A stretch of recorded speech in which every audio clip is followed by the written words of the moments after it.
India TV YouTube channel को subscribe करें और बेल आइकन दबाएं।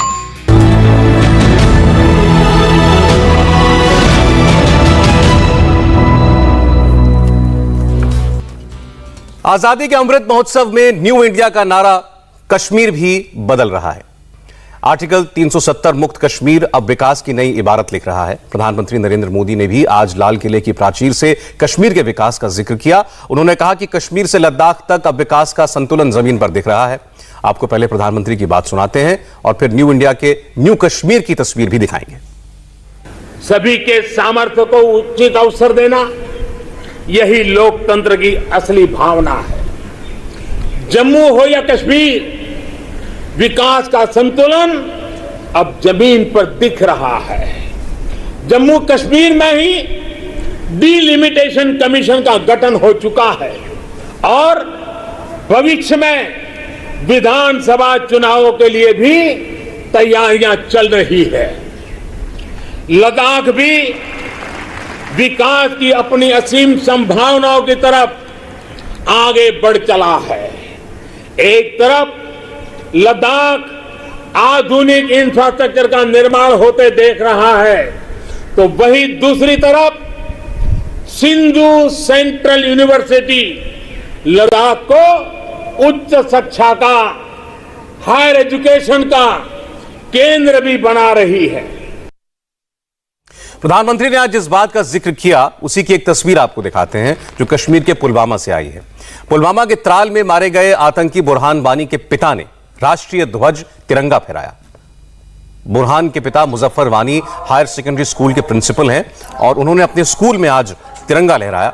ये वही कश्मीर है जहां कभी तिरंगा फहराने के लिए खून बहा करता था, लेकिन अब एक देश एक विधान एक निशान लागू होने के बाद कश्मीर में एक आतंकी का पिता भी बड़े शान से तिरंगा फहरा रहा है।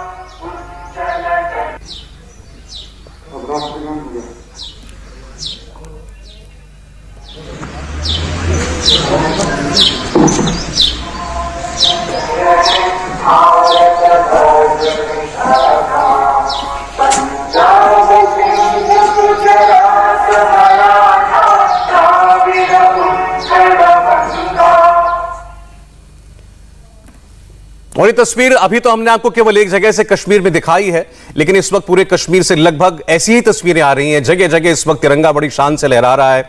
लाल चौक पर जहां कभी यह वक्त था कि पाकिस्तान का झंडा लहरा दिया जाता था, आज वहां पर भी तिरंगा बड़े शान से लहरा रहा है। और सभी स्कूलों में, सभी सरकारी इमारतों पर यही तस्वीर आपको देखने को मिलेगी। प्रेम शुक्ला जी इस वक्त हमारे साथ हैं, भारतीय जनता पार्टी के प्रवक्ता। हमारे साथ राजीव रंजन जी हैं जेडीयू से, सुधींद्र भदौरिया जी हमारे साथ हैं बीएसपी से। आप तीनों का बहुत बहुत स्वागत है और स्टूडियो में हमारे साथ बाकी तमाम लोग बने हुए हैं।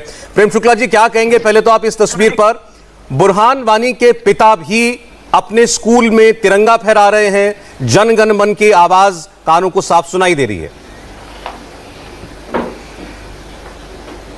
देखिए, संप्रभु भारत के संकल्प की विजय है। संप्रभु भारत का ये संकल्प रहा है कि समग्र कश्मीर पूरी तरह से हमारा है। तो पाकिस्तानी कब्जे वाले कश्मीर और गिलगिट बाल्टिस्तान समेत समग्र कश्मीर भारत का है और वहां पर तिरंगा ही फहराना चाहिए। जो लोग कश्मीर की घाटी में तिरंगे का विरोध करते थे, जिन लोगों ने भारत की संप्रभुता को चुनौती देते हुए आतंकवाद का दामन थामा था, अगर आज उनके परिजन भी शान से तिरंगा ध्वज फहरा रहे हैं तो यह निश्चित तौर पर भारत के संवैधानिक लोकतंत्र में ऐसे लोगों के विश्वास की बहाली है। और इस विश्वास बहाली के साथ साथ ही निश्चित तौर पर जम्मू एवं कश्मीर, लद्दाख, इनका विकास जिसकी नई इबारत आदरणीय नरेंद्र मोदी जी के कार्यकाल में लिखी जा रही है, वो सुनिश्चित हो रही है कि वहां का कश्मीर का सामान्य व्यक्ति शांति चाहता है, सौहार्द चाहता है, विकास चाहता है, उसको जो है विनाशकारी आतंक से मुक्ति चाहिए। जब धारा 370 हटी थी उस वक्त कश्मीर के कई बड़े नेताओं ने, नाम याद आते हैं, महबूबा मुफ्ती हैं, फारूक अब्दुल्ला है, उमर अब्दुल्ला हैं, सबने ये कहा था कि तिरंगा उठाने वाला कंधा नहीं मिलेगा, तिरंगा लहराने वाला शख्स नहीं मिलेगा अगर 370 हटाया तो।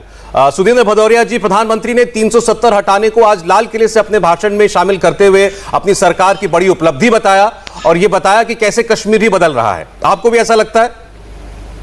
देखिए, सबसे पहले तो आपके चैनल के माध्यम से मैं पूरे भारतवासियों को अपनी ओर से भी, हमारे पार्टी के सभी लोगों की ओर से शुभकामनाएं देना चाहता हूं।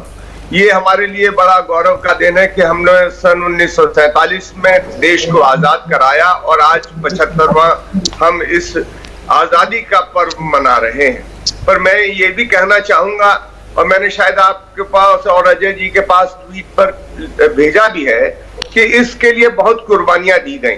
1947 में भी जब देश आजाद हुआ तो बहुत जगह बहुत बड़ी बड़ी हम ये समझते हैं उपलब्धियां हुई, IITs बने, बहुत सारे हमारे ये जो भामा एटॉमिक प्लांट बने, और भी बहुत सारी उपलब्धियां हुई। हम आज यहाँ तक पहुंचे हैं, ये बहुत गौरव की बात है। पर हम ये जानना चाहते हैं आपसे भी और अन्य लोगों से भी, क्या इस आजादी को प्राप्त करना ही केवल हमारा लक्ष्य था कि हम यहाँ तक पहुंच जाएं, पर इससे ज्यादा था? आज क्या कुछ दिन पहले आप ही के मीडिया में दिखाया गया एक रिक्शा चालक को जिस तरह से पीटा जा रहा था।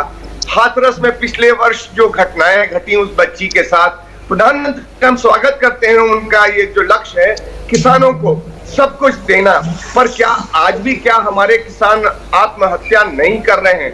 तो इसलिए हम एक तरफ तो स्वागत करते हैं इसका, और एक तरफ हम इसका पर्व मना रहे हैं, पर क्या हमारे देश में जो गैर बराबरी है, जो जुल्म है, जो अन्याय है, दलित शोषित वंचितों का ये समाप्त हो चुका है? वो जब तक लक्ष्य प्राप्त नहीं हो जाता तब तक हमको चैन से नहीं बैठना चाहिए, ये मैं कहना चाहूंगा। सुधीर जी, 88 मिनट का भाषण था, बहुत सारे विषयों को प्रधानमंत्री ने छुआ, इसीलिए हम कुछ एक विषय अलग अलग निकालकर उन पर बात कर सकते हैं। आपने जो बातें कही बहुत महत्वपूर्ण है। मुझे अगर आप सुन पा रहे हैं तो उनका वीडियो लिंक जो है वो डिस्कनेक्ट हो गया। आलोक शर्मा जी जुड़ गए हमारे साथ कांग्रेस पार्टी से।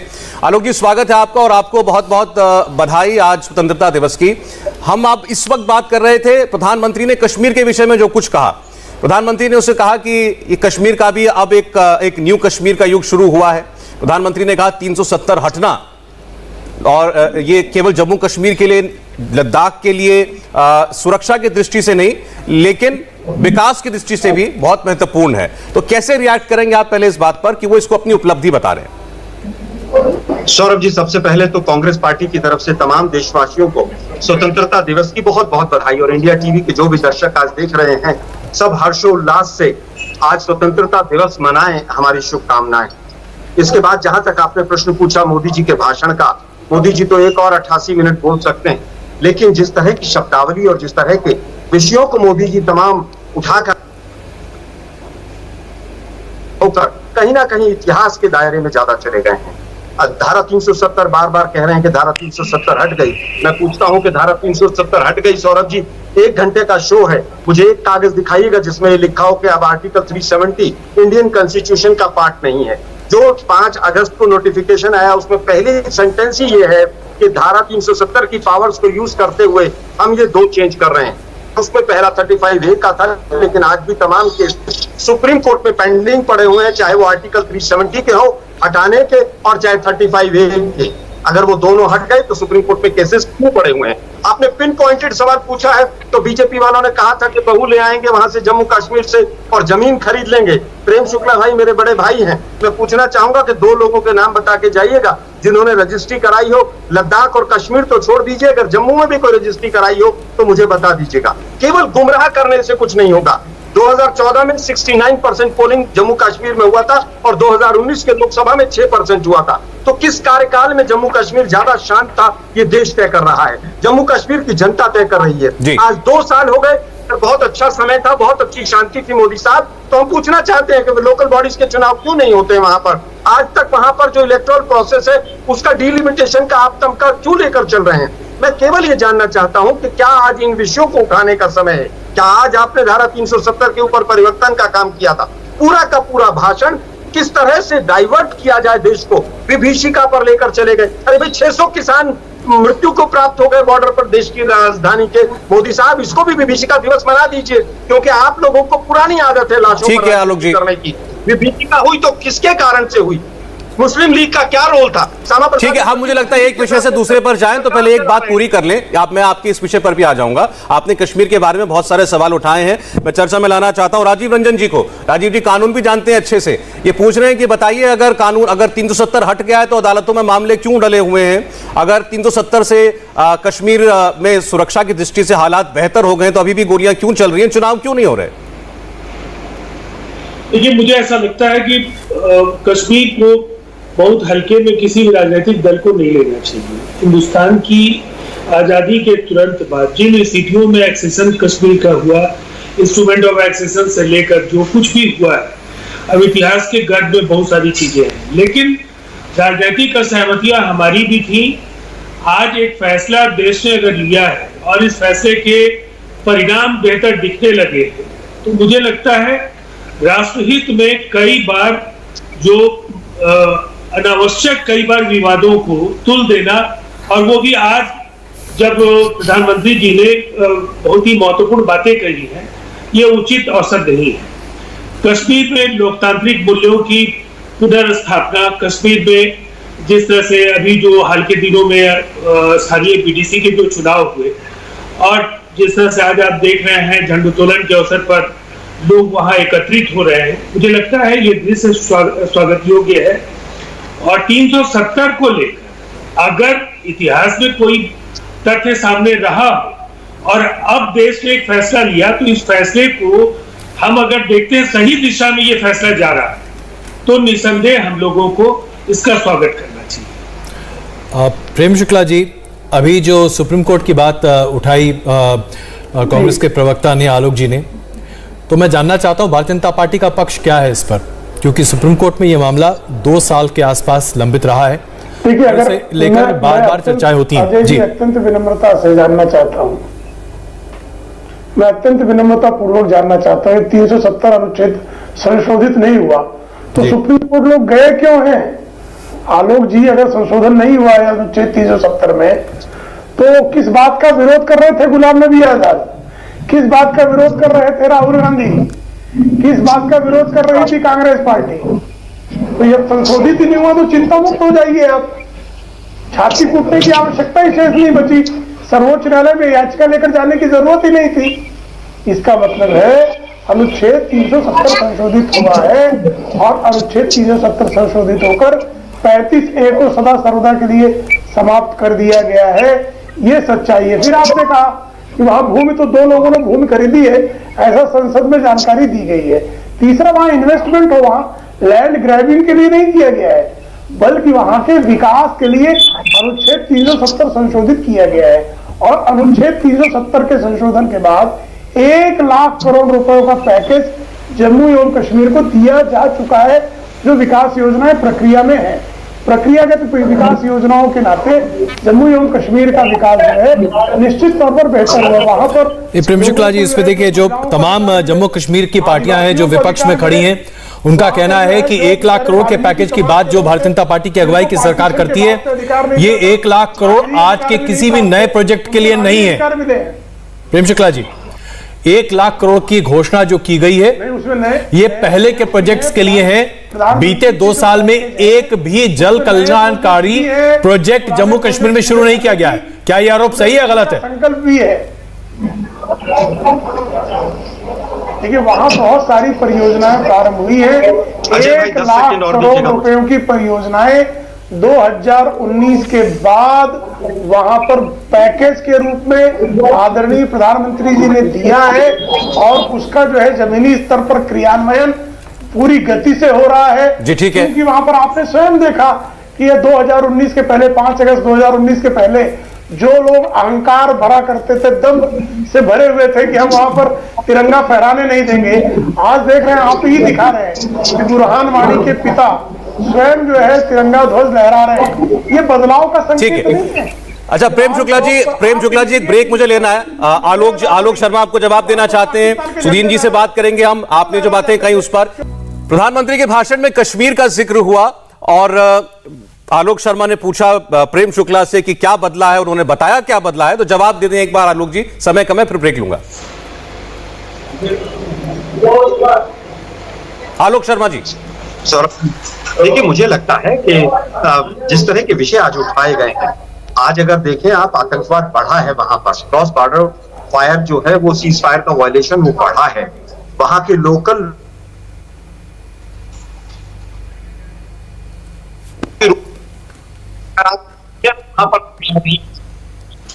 जिस तरह के आज हालात वहां पर आप देखिए, टूरिज्म घटा है, बेरोजगारी बढ़ी है जम्मू कश्मीर में, आपके तरह के हालात आज वहां पर कोरोना के बाद अगर बहुत अच्छे हालात थे और लोगों ने वहां पर उसका स्वागत किया, तो महीनों तक आपको इंटरनेट बंद करना क्यों पड़ा था वहां पर? 2 महीनों तक आपको, लगभग 6 महीने का दिन है, लेकिन आज के इस मौके पर लाल किले से प्रधानमंत्री मोदी ने एक दर्द की भी याद दिलाई, दर्द बंटवारे का, दर्द उन लोगों का जो आजादी मिलने के वक्त बॉर्डर पार कर हिंदुस्तान नहीं आ सके और आए तो सब कुछ खोकर आए, बंटवारे की आग में जले। देश की सबसे बड़ी त्रासदी को प्रधानमंत्री मोदी ने आज लाल किले की प्राचीर से याद किया और कहा कि बंटवारे की हिंसा का शिकार हुए लोग जल्द भुला दिए गए और जो भुला दिए गए उनकी याद में एक बड़ा फैसला लिया गया। हम आजादी का जश्न मनाते हैं, लेकिन बंटवारे का दर्द आज भी हिंदुस्तान के सीने को छलनी करता है। ये पिछली शताब्दी की सबसे बड़ी त्रासदी में से एक थी। आजादी के बाद इन लोगों को बहुत ही जल्द भुला दिया गया। कल ही भारत ने एक भावुक निर्णय लिया है। अब से हर वर्ष 14 अगस्त को विभाजन विभीषिका स्मृति दिवस के रूप में याद किया जाएगा। जो लोग विभाजन के समय अमानवीय हालात से गुजरे, जिन्होंने अत्याचार सहे, जिन्हें सम्मान के साथ अंतिम संस्कार तक नसीब नहीं हुआ, उन लोगों का हमारी स्मृतियों में जीवित रहना भी उतना ही जरूरी है। आजादी के 75वें दिवस, स्वतंत्रता के दिवस पर विभाजन विभीषिका स्मृति दिवस का तय होना ऐसे लोगों को हर भारतवासी की तरफ से आदर पूर्वक श्रद्धांजलि है। और आपको मालूम है कि कल ही सरकार ने यह फैसला किया, प्रधानमंत्री ने जिसका ऐलान किया कि 14 अगस्त को अब विभाजन विभीषिका स्मृति दिवस के तौर पर याद किया जाएगा उन लोगों की याद में जो जिन्होंने बंटवारे के दौरान बलिदान दिया। सुधीन जी इस पर कुछ कहना चाह रहे हैं, बोलिए सर। देखिए, आज का दिन हमारे लिए बहुत ही इमोशनल दिन है और इसलिए भी इमोशनल दिन है क्योंकि हमारे माँ बाप जो आजादी की लड़ाई में थे उनको इटावा की जेल के अंदर काल कोठरी में रखा गया था। आजीवन कारावास की सजा सुनाई गई थी। हालांकि 30 वर्ष की उम्र रही होगी और उससे भी कम उम्र मेरी माँ की थी, जिनको अयोध्या की जेल में रखा गया था। मैं कहना यह चाहता हूं, जब आजीवन कारावास दिया गया 1947 में देश आजाद रहते थे, उनमें एक जहीरुद्दीन की पीठ पर कोड़े बरसाए जाते थे। खून लहू उन्होंने भी बहाया इस देश की आजादी के लिए। हमने एक वहां पर स्तंभ और जरूर बनाया है उनकी स्मृतियों के लिए और उस समय के प्रधानमंत्री श्री चंद्रशेखर जी ने जाके उसका उद्घाटन भी किया था। और मैं ये जरूर कहना चाहूंगा, सन 1947 के पहले जो लोग नारा लगाते थे कि हिंदू हिंदी हिंदुस्तान और बाकी जाए क्या स्थान, वही जानते हैं उस भाषा का, वही जानते हैं क्या उन्होंने उपयोग किया होगा।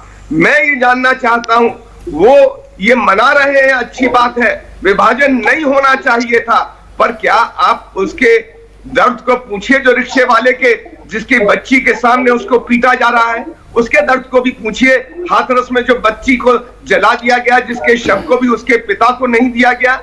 इस प्रकार की जब घटनाएं घटती हैं तो दिल टूटता है लोगों का, और जब दिल टूटता है तो क्या होता है आप भी जानते हैं। हम नहीं चाहते कि देश टूटे, पर क्या हो रहा है पूर्वांचल में आप मैं जवाब लेता हूं सुधीर जी आपकी बात का। दरअसल ऐसी बातें विपक्ष कल से कह रहा है प्रेम शुक्ला जी कि आप बंटवारे का दर्द याद तो कर रहे हैं, लेकिन बंटवारे के वक्त जो माहौल था वही माहौल आज एक बार फिर से दोहराया जा रहा है।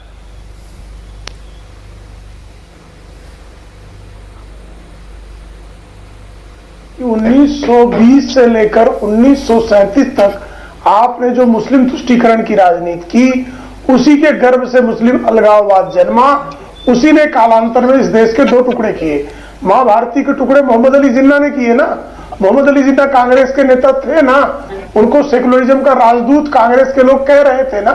उन्होंने अंततः क्या किया, इस देश को इस्लाम के नाम पर बांट दिया। आज भी आप जो है टुकड़े टुकड़े गिरोह के नारा लगाने वाले लोग, अफजल हम शर्मिंदा है, तेरे कातिल जिन्ना है, जिसको सर्वोच्च न्यायालय ने फांसी की सजा दी हो, उसके समर्थन में जब नारे लग रहे हो, तो नारे लगाने वालों का समर्थन करने के लिए श्रीमान राहुल गांधी के नेतृत्व में जो है तथाकथित लिबरल गिरोह उतरता है, उसने इस देश में क्या अलगाववादी शक्तियों को बल देने का कुकर्म नहीं किया है? और इस कुकर्म का विरोध क्या नहीं किया जाना चाहिए? क्या इतिहास से सबक नहीं लिया जाना चाहिए? और भविष्य में नहीं, लेकिन बहुत सारी और घटनाएं भी प्रेम शुक्ला जी देश के अंदर हो रही है, जिसका भी सुधीर जी ने जिक्र किया। एक छोटी सी बच्ची के सामने उसके बाप को भीड़ मारती पीटती है कि उसने धर्म परिवर्तन कराया। कहीं पर जो है हाथ तीज के दिन मेहंदी लगाने वालों का धर्म पूछा जा रहा है कि कोई मुसलमान लड़का, मुसलमान आदमी हिंदू महिलाओं के हाथ पर मेहंदी तो नहीं लगा रहा है। ये सारी घटनाएं भी तो हो रही है ना। सौरभ जी 10 सेकंड दीजिए, मैं आऊंगा आलोक जी। तो आप एक तरफा देख रहे हैं ना। घटनाओं के मूल में कौन है कि आप आतंकवाद के समर्थन में, याकूब मेमन के समर्थन में नारे लगाएंगे तो इससे सांप्रदायिक सौहार्द बढ़ेगा।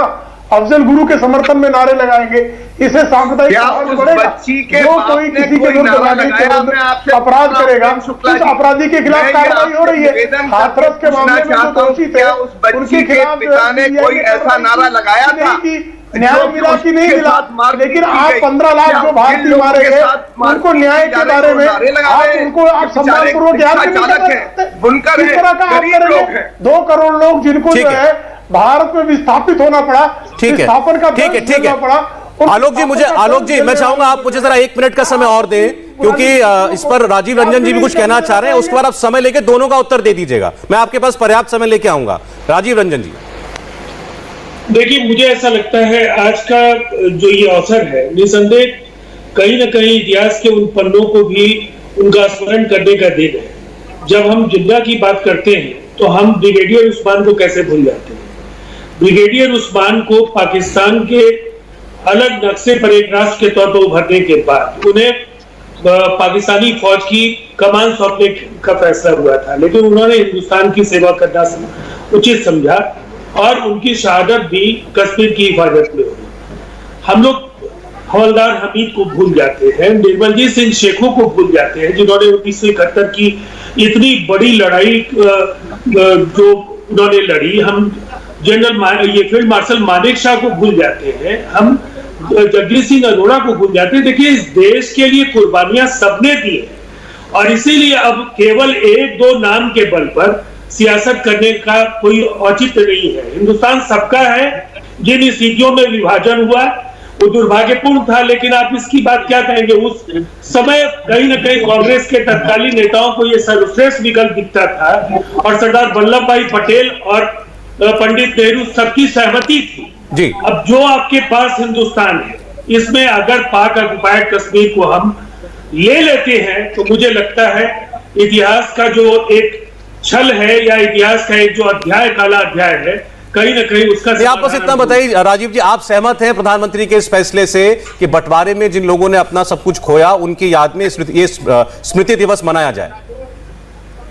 देखिए, निसंदेह ये दोनों अलग अलग पक्ष जी, एक सिक्के के 2 पहलू हैं। प्रधानमंत्री जी जब भी बोलते हैं उन बातों का कोई ना कोई अर्थ होता है और वो संदेश बिल्कुल स्पष्ट है।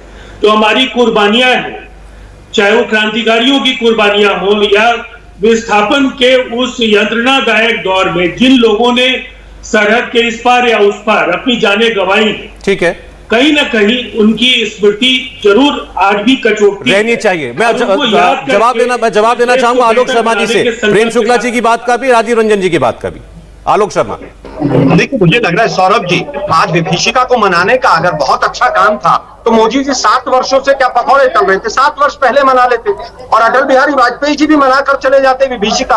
उस विभीषिका के पीछे ब्रिटिशर्स थे, आरएसएस की मुखबरी सेकेंड वर्ल्ड वॉर थी। कि सेकेंड वर्ल्ड वॉर के कारण जो ट्रांजिशन था फेज के कैसे सत्ता का स्थानांतरण होगा, वो स्पीड पर होना पड़ा और ना हम तैयार थे ना देश तैयार था। नहीं, आप इसको दोष की तरह क्यों ले रहे हैं? अभी तो किसी ने आपको दोष दिया ही नहीं उसके लिए।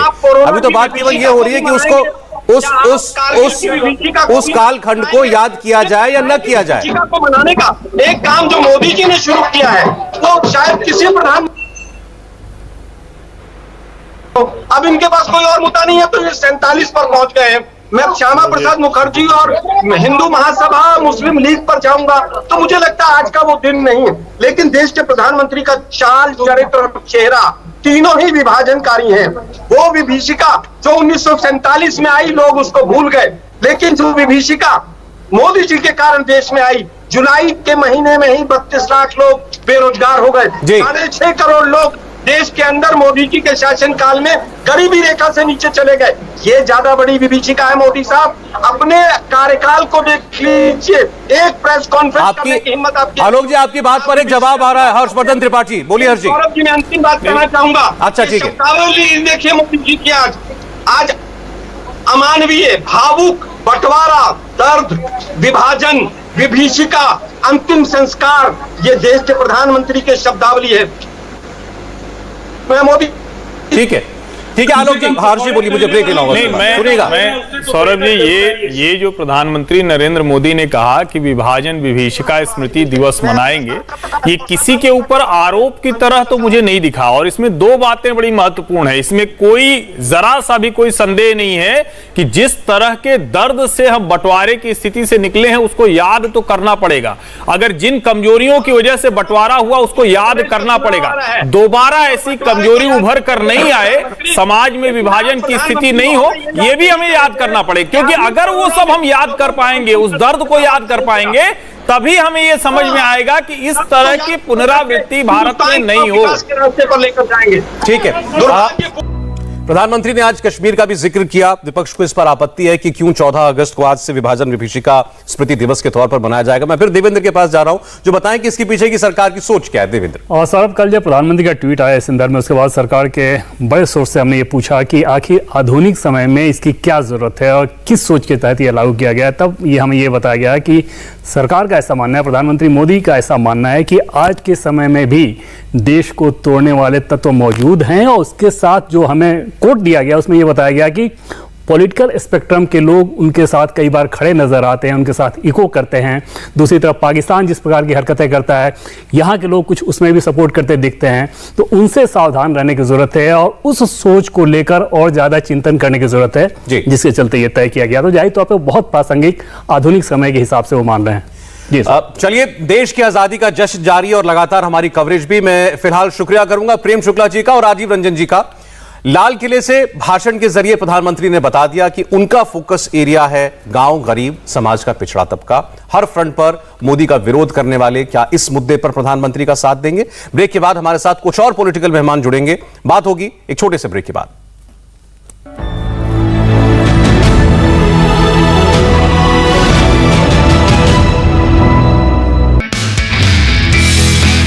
नमस्ते, मैं हूं मीनाक्षी जोशी। वीडियो और खबरों से अपडेट रहने के लिए India TV YouTube channel subscribe करें, बेल आइकन दबाना ना भूलें। जुड़े रहें इंडिया टीवी के साथ।